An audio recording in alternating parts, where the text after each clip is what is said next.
Hey guys, this is SovuS and this is my first video for Inktober, even though Inktober is almost over and tomorrow I think, or the day after tomorrow is going to be the last day. Unfortunately, I wasn't able to film as much as I wanted because I moved to a different apartment and this month was a complete mess. All I could film was probably the first few days, and that's what you're seeing right now in front of you. I also tried to edit this video for a couple of times and I failed because my iMovie crashed, which is the program on which I'm editing stuff. So I had a lot of obstacles and it was really challenging, but now that Inktober is almost over, I want to share with you some conclusions I came to and some of my thoughts on Inktober and if it improved me as an artist. Now I'm really sorry for my cat meowing in the background. He's not allowed into my studio and he wants to be with me badly. So to begin with, ink was never my favorite medium. It was actually a medium that I neglected for quite a while, and that was one of the reasons why I was so excited to actually use inks during Inktober. And I kind of failed because if you're not using a medium constantly and you're not used to it, so obviously when you try to do something with it, your quality is going to drop significantly. And for me, that's what happened. So my ink drawings were much less successful than my pencil drawings, and sometimes I would sketch out something with a pencil and then I didn't want to ink it because I knew that inking it would ruin it. Also, ink is not really I don't really like it. I don't like the results. I don't always like the way it looks, and I really wanted to give it a try. Now, if you don't really like a certain medium, using it for a few days or using it on occasion is completely fine. But when you have to use a medium you don't really like every day of the month, that becomes kind of a struggle and you don't really enjoy the process at sometimes, and you try to produce things that will consume less time.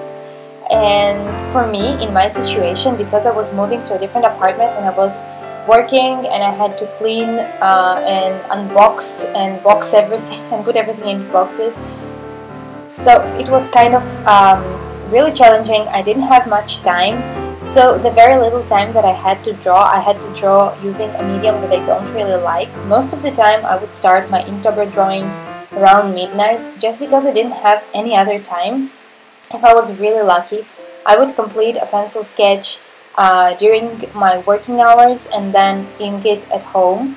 But most of the time I just sketched out something for 1 hour or maybe 2 hours and upload it on Instagram and on my Facebook.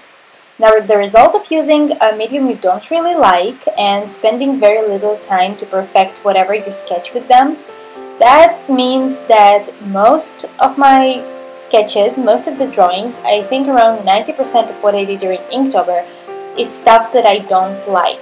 Now imagine drawing stuff that you don't like for an entire month, and this stuff kind of eats up all the time you have for sketching with mediums you enjoy more.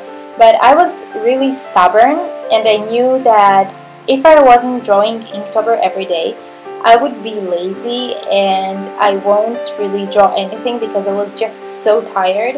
I actually started suffering from some minor health issues due to stress during this month, and that's because, I don't know, things just happened so fast. I moved out, I found new tenants, and it was a very, very stressful experience for me.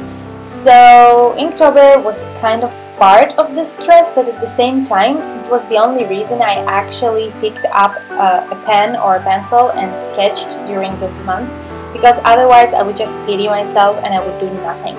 So the only really big positive thing that I see about Inktober, actually two positive things. The first of them is that I posted stuff on Instagram, and even though most of it was really bad, I still got some followers and I still had people who liked it, and it kind of showed me that maybe you think things are really bad, but you know, someone else likes them, or that people don't care about my mistakes in art as much as I do. So that was really nice. The other thing was that I actually sketched every day, and I filled an entire sketchbook. Okay, I almost filled an entire sketchbook with drawings, and I don't remember the joy of completing a sketchbook. I haven't felt it for a while now, so that was really a thing. Also, I showed myself that I could draw in stressful situations, and even though I was moving and working and doing a lot of stuff, I still had some time to draw. Most of the drawings were bad, but I still had some time to draw. And you know, the sketchbook that I used, it was handmade by me, and the paper there was pretty good, so it held ink really well.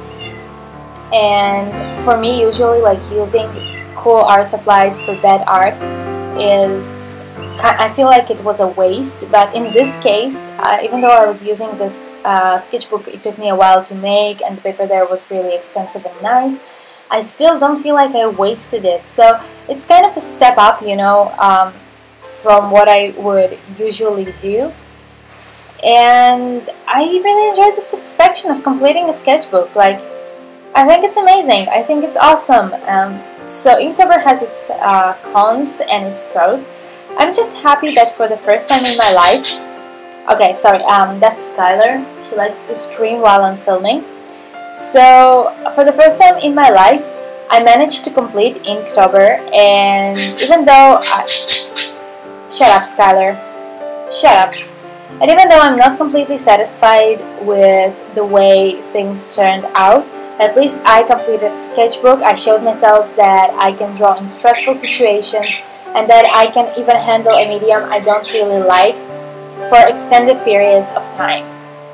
Now that my studio setup is almost done and I have a working space, I'm actually very excited to finish Inktober in just a few days and move to different mediums. I've been kind of suspending any other medium for a very long time because I didn't have the time, and I just want to jump into watercolors and into oil paints, and I just want to go back to colors again, and I feel so excited about it. I'm so happy. I'm going back to my normal YouTube schedule, and I'm going to upload videos every Friday. Now this week I'm going to upload 2 videos. One of them is going to be a very fast flip through my sketchbook with Inktober drawings, just for you impatient guys who just want to see the drawings and don't need any explanations. Also, I am going to make a long video where I flip through my sketchbook and I tell you a little bit about every drawing, what I was going through, and what inspired me to do those sketches. Well, I can't really say that I enjoyed it. It was kind of a roller coaster, and by the end of it, I'm glad that it's over, and I'm glad that I survived, and I kind of showed myself that I can sketch every day. I kind of loosen up with my social media, and I know that it's not the end of the world if I'm submitting bad art. And by the way, talking about my social media, you can find all the links in the description below, and they do have good resolution photographs of all the Inktober drawings that I did. So hopefully you'll enjoy that, and yeah, I'll see you on Friday. So that would be in just a couple of days from now. And I'm excited to, you know, get back to schedule and do all the things that I like again. Also, if you like my content, please don't forget to like this video, subscribe for more art-related topics and videos in the future, and please let me know in the comments below how you felt about Inktober, if you made it till the end, and what are your personal experiences with this challenge, because it is kind of challenging. See you soon! Bye!